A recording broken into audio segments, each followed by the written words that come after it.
My best friend is someone who understands you and makes you happy. တကယ်ချင်းလောင်းတဲ့ဆိုတာတဲ့ဟိုနားလည်းပေးတဲ့လူ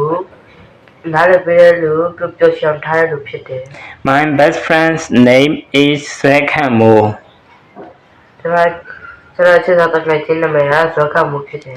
We have been friends for a long time. ကျွန်တော်တို့တကယ်ချင်းဖြစ်တာကအချိန်ကြီးကြာနေပြီ He is very kind, helpful, and funny. သူကအရန်ကျင်လာတယ်ကိုညီတတ်တယ်ပျော်နေတတ်တယ် We play together every day after school. ကျွန်တော်တူကစားတဲ့ကျောင်းညနေကျောင်းဆင်းချိန်ဆိုညတူကစားတယ် He helped me with my homework and we also share our snacks. သူကကျွန်တော်ရဲ့အင်တာဗျူးတူကကိုလောက်ပေးတယ်ပြီးတော့ကျွန်တော်လည်းမဟုတ်တည်ကြတယ်တူဝေမျှပြီးစားတယ် My best friend loves to read stories and we often read together. ကျွန်တော်တကယ်တူပုံပြဖားတာကိုကြိုက်တယ်ပြီးတော့ကျွန်တော်ဒီမကြာခဏတူဖတ်လို့ရှိတယ် I like him because he always makes me smile.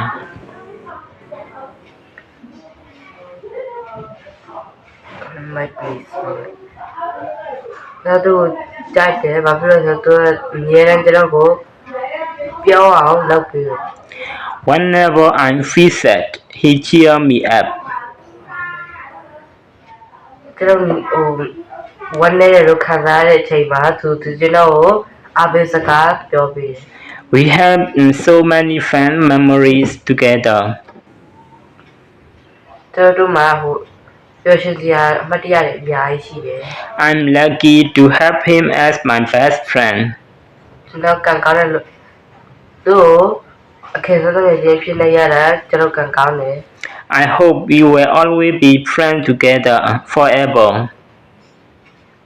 တော့မျှော်လင့်နေကျွန်တော်တို့အမြဲတမ်းထောက်ရတဲ့ငယ်ချင်းတွေဖြစ်သွားမယ်လို့ကျွန်တော်မျှော်လင့်တယ် ဒါကကြတော့ English to Myanmar เนาะ Myanmar to English ပြောရမှာလား